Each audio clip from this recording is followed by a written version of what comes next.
तो इस खास शो एनर्जी मीटर में सभी का स्वागत है। कच्चे तेल और नेचुरल गैस में ट्रेडर्स को किस तरीके की स्ट्रेटजी बनानी चाहिए और जिस तरीके से पूरा जियो पॉलिटिकल कंसर्न एक एक करके यहाँ पे तमाम चीज़ें निकल के आ रही हैं, वो इम्पैक्ट डालते हुए दिख रही हैं और उसी को लेकर हम लोग चर्चा करते हैं, जानने की कोशिश करेंगे कि भाई आगे एनर्जी मार्केट में क्या होता हुआ दिख सकता है। इसमें GCL ब्रोकिंग के vice president commodity research Amit Khare साहब जो हैं वो जुड़े हैं, उनसे राय लेंगे। यहाँ पर सबसे पहले स्क्रीन पर दिखाए थे यहाँ पे क्रूड को लेकर क्या स्थिति है देखने को मिल रही है और यहाँ पर साफ तौर पे आप देखिए WTI 2 से 2.5% की तेज़ी दिखा रहा है। यहाँ पर $86 के आसपास है। ब्रेंड की बात करें तो देखिए ये 70 से बढ़ के 92 बल्कि $93 का, ये देखिए हाँ $93 के आसपास पहुंच गया। 2% से ज़्यादा की तेज़ी है, $93 प्रति बैरल के आसपास पहुंचता हुआ दिख रहा है। और लगातार जो है क्या स्थितियां इसमें देखने को मिल सकती है उसके ऊपर चर्चा कर लेते हैं यहाँ और पूरा कंसर्न ये देखिए MCX क्रूड की बात करें तो यहाँ पर भी 2% से ज़्यादा की तेज़ी देखने को मिल रही है। सर ये क्या आपको लग रहा है जिस तरीके से पूरा मामला बिगड़ा था, एक तरफ स्ट्रेट ऑफ हॉर्मुज है, दूसरी तरफ हूतियों की जो नाकेबंदी होती हुई दिख रही है रेड सी में, क्या ये $100 तक टापता हुआ दिखेगा कि नहीं दिखेगा? हाँ, देखा जाए हर्ष जी तो मोमेंटम निचले स्तरों से काफी अच्छा रहा है और निचले स्तरों से इसने बेहतरीन रिकवरी जो है क्रूड ऑयल ने दी है। ओवरऑल अगर हम चार्ट के लिहाज से बात करें तो नीचे में इसने 6400 6500 के आसपास के बॉटम बनाए थे और देखिए लगभग 2000 पॉइंट की रिकवरी आती हुई नजर आ रही है। एक फ्रेश ब्रेकआउट हुआ है 8200 रुपए पे क्रूड ऑयल का, तो मेरे को लग रहा है ये ब्रेकआउट जारी रहेगा और इंटरनेशनल में जैसे 93 के आसपास चल रहा है, तो मेरे को लग रहा है प्राइस इज कहीं ना कहीं 98 99 इसके आसपास तक टेस्ट करते हुए अभी शॉर्ट टर्म में नजर आएंगे। ऑलमोस्ट 100 के आसपास तक मान के चल सकते हैं। और इसका जो ट्रेड मैंने निकाला है ट्रेडिंग के लिहाज से, मिनी लॉट के मैं ट्रेड रिकमेंडेशन दे रहा हूँ क्योंकि मोमेंटम काफी बड़ा है। तो 8100 के आसपास का लेवल अगर वापस रिटेस्ट होता है क्रूड ऑयल में तो लेके काम करना है। अभी डे हाई के आसपास है, थोड़ा सा रुकना चाहिए। बड़ा मोमेंटम है, न्यूज का भी मार्केट है।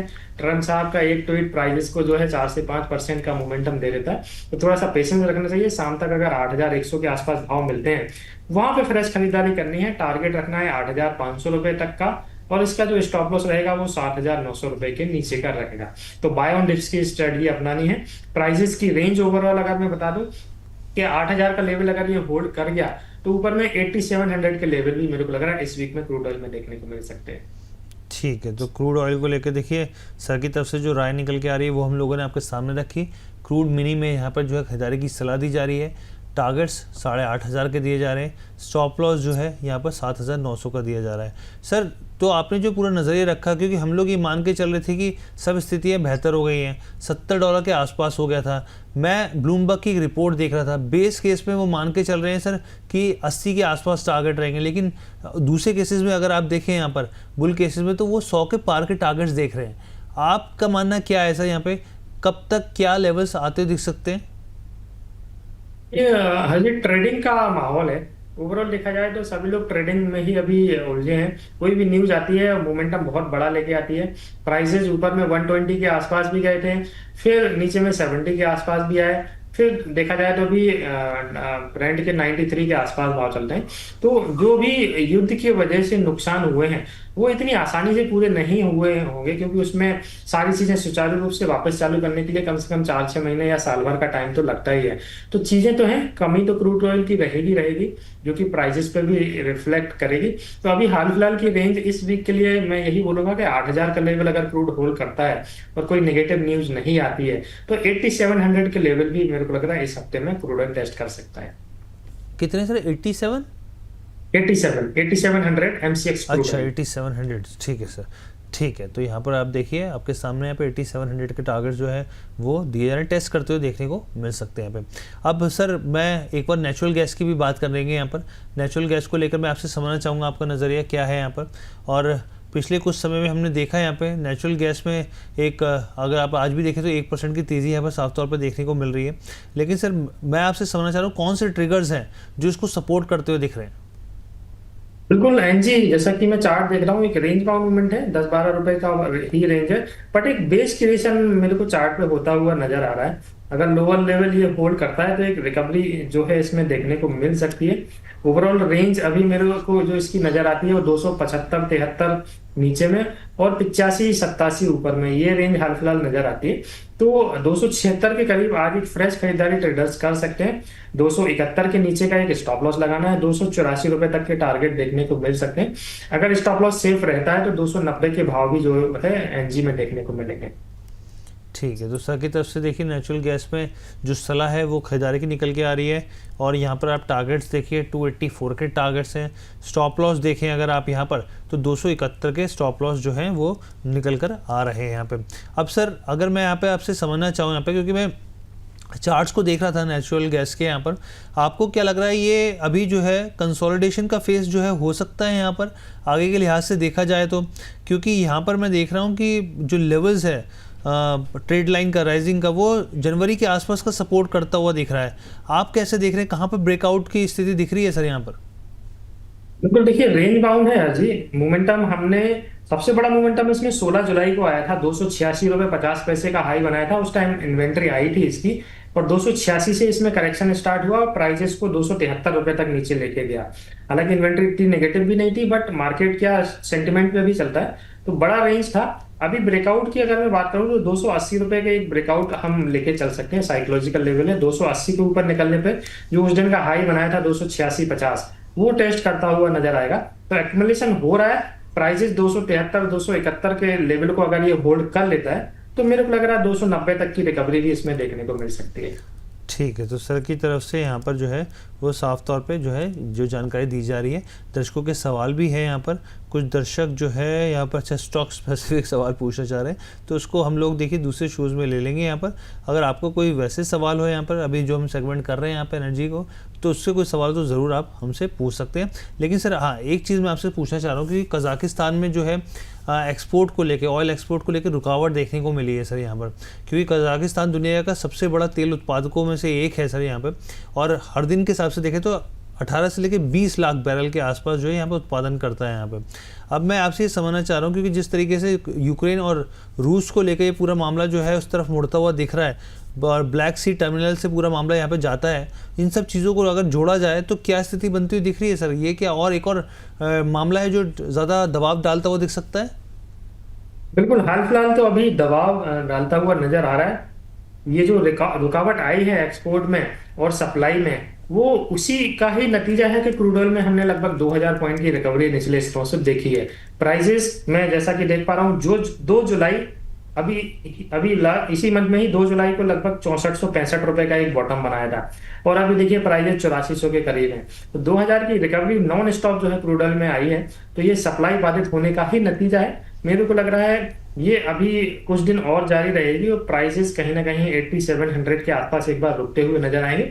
बड़ा मोमेंटम तो नहीं, बट 87 88 के लेवल को ट्रेडर्स को खासतौर से ध्यान रखना है कि उस लेवल के आसपास फ्रेश खरीदारी से बचना चाहिए, क्योंकि वो एक ऐसा लेवल है 87 88 एमसीएक्स वाले के लिहाज से जहां से वापस फिर से क्रूड ऑयल में एक करेक्शन देखने को मिल सकता है। ठीक है। यहाँ पे सर मैं यहाँ पर देख रहा था इंटरनेशनल जो एनर्जी एजेंसी है उसने भी सप्लाई कंसर्न को लेके यहाँ पे मामला जो है उन्होंने बोला है यहाँ पे कि भाई ये टेंशन अगर और बढ़ती है तो फिर जो स्थिति है वो थोड़ा सा यहाँ पर जो है कंफर्ट जोन के जो है उस लिहाज से जो है वो आगे और ख़राब होती हुई दिखेगी। इसमें मैं देख रहा था यहाँ पे सऊदी अरेबिया से लेकर तमाम जो देश है उन्होंने एक स्टेटमेंट भी जारी करी है यहाँ पे, और उन्होंने कहा है कि ये स्थिति को थोड़ा सा सुधारना होगा, वरना जो है यहाँ पर और चीज़ें ख़राब होती हुई दिख सकती हैं। आपका क्या मानना है सर यहाँ पर? और जो कॉन्फ्लिक्ट है और ये जो जिस तरीके से पूरा ब्लॉकेड हो गया है, ये कितना बड़ा खतरा आने वाले दिनों के लिहाज से हो सकता है सर? और आपका क्या मानना है कि एक 100 के ऊपर नहीं जाएगा यहाँ पे, 100 के आसपास ही रहेगा यहाँ पे? क्योंकि बहुत सारी रिपोर्ट्स और भी आ रही हैं, कह रही कि जितना होना था वो पहले हो गया सेटबैक, अब सेटबैक का खतरा इस लिहाज से नहीं कि 100 के ऊपर जाने की संभावना कम है। बिल्कुल हर चीज देखा जाए तो मेरे को लग रहा है 99 के आसपास जो है ऑल आउट ये हो जाएगा। जैसे कि हमारे सचिन तेंदुलकर साहब भी 99 पे कई बार आउट हुए हैं, तो मेरे को लग रहा है 99 के आसपास क्रूड ऑयल WTI भी रुकता हुआ ब्रेंट भी रुकता हुआ नजर आएगा। 93 के आसपास का भी भाव है, तो 100 का रेजिस्टेंस पार करना थोड़ा सा अभी करंट सिचुएशन में मेरे को पॉसिबल नजर नहीं आ रहा है जी। अच्छा सर, एक दर्शक है उनका सवाल लेना चाहूँगा यहाँ पे। किरण जी का सवाल है, क्रूड ऑयल में 7350 का पुट होल्ड है और 310 पर बहुत लॉस में है, एवरेज करूं या एग्जिट करूं, क्या सलाह रहेगी सर? देखिए 7350 का पुट है इनका, बहुत नीचे का हो गया, क्योंकि 6800 के ऊपर तो एक फ्रेश ब्रेकआउट था क्रूड ऑयल का। उसके बाद फिर देखा जाए तो साइकोलॉजिकल लेवल जो 8000 का लेवल था, वो एक फ्रेश ब्रेकआउट था। तो थोड़ा सा स्टॉप लॉस का इनको खास तौर से ध्यान रखना है कि प्राइस में अगर इतना बड़ा मोमेंटम आ जाता है तो बड़ी रिस्क नहीं लेनी है। मैं हर बार ट्रेडर्स को यही सजेशन देता हूं कि अभी युद्ध का माहौल है, युद्ध की घटनाओं की न्यूज आती रहती है, ट्रम्प साहब ट्वीट करते रहते हैं और कहीं ना कहीं तनातनी चली रहती है। तो व्यापार अभी इन दिनों 1 से 2 महीने और सीमित रखना है, छोटा ट्रेड बनाना है, बड़ा स्टॉप लॉस नहीं लेना है। छोटे छोटे ट्रेड आप बनाएंगे तो आप मुनाफे में रहेंगे। अदरवाइज बड़ा स्टॉप लॉस और बड़ा ट्रेड अगर बनाया तो थोड़ा सा चांसेस रिस्क के ज्यादा बढ़ जाते हैं। तो छोटा व्यापार करने का सलाह रहेगा। ठीक है सर, एक और सवाल मैं लेना चाहूँगा यहाँ पे, किशोर जी का है। नेचुरल गैस पे इन्होंने 75 लॉट बाय कर रखे हैं, एवरेज जो है वो 292 का है, लॉस में हूँ सर, प्लीज़ सजेस्ट कीजिए क्या कर सकता हूँ। देखिए आज जी वही कहानी निकल के सामने आती है। ट्रेडर्स बहुत बड़ा पोजीशन बना लेते हैं और बहुत नीचे ऊपर तक देख लेते हैं उनकी जो भी पोजीशन होती है उनके अकॉर्डिंग। तो मेरा सजेशन हमेशा यही है कि मार्केट में 2 से 3% का एक स्टॉप लॉस जरूर ध्यान में रखें। इससे ज्यादा अगर अनफेवर मार्केट होता है तो वहां पे निकल जाने में ही भलाई होती है। अब देखिए लगभग 300 के आसपास की बाइंग है और 278 रुपए के आसपास भाव चल रहा है, तो बहुत बड़ा डिफरेंस हो जाता है। तो इतनी बड़ी रिस्क मार्केट में नहीं लेनी है, क्योंकि मार्केट तो हमेशा चलता रहेगा, लेकिन जो हमारी कैपिटल होती है वो कहीं ना कहीं लिमिटेड होती है। तो मेरा एक सजेशन इनके लिए ये रहेगा कि प्राइजेस 276 के आसपास मिलते हैं तो 271 के एसएल से ये एक बार के लिए पोजीशन ऐड ऑन कर सकते हैं। 285 287 के लेवल जैसे ही इनको दिखाई देंगे वहां पे ये इनको एक बार एग्जिट हो जाना चाहिए। चलिए सर, तो यहाँ पर आपने, हम लोगों ने, दर्शकों ने तमाम सवाल लोगों के जवाब लिए आपके ज़रिए यहाँ पर, और बहुत मज़ा आया चर्चा करके आपके साथ हर बार की तरह। हमें सर अपने डिस्क्लोजर प्लीज़ शेयर कर दीजिए सर। जी हाँ जी, जो भी ट्रेड हमने डिस्कस किए हैं सभी सेगमेंट में एमसीएक्स वायदे में, उसमें मेरी कोई पर्सनल पोजीशन नहीं है। हमारे यहाँ पे क्लाइंट की पोजीशन इसमें एफ&ओ में हो सकती है।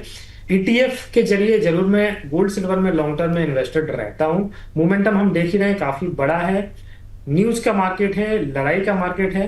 तो छोटा ट्रेड बनाना है, प्रॉपर स्टॉप लॉस लेना है और जो रजिस्टर्ड एनालिस्ट होते हैं उनका सजेशन जरूर लेना है।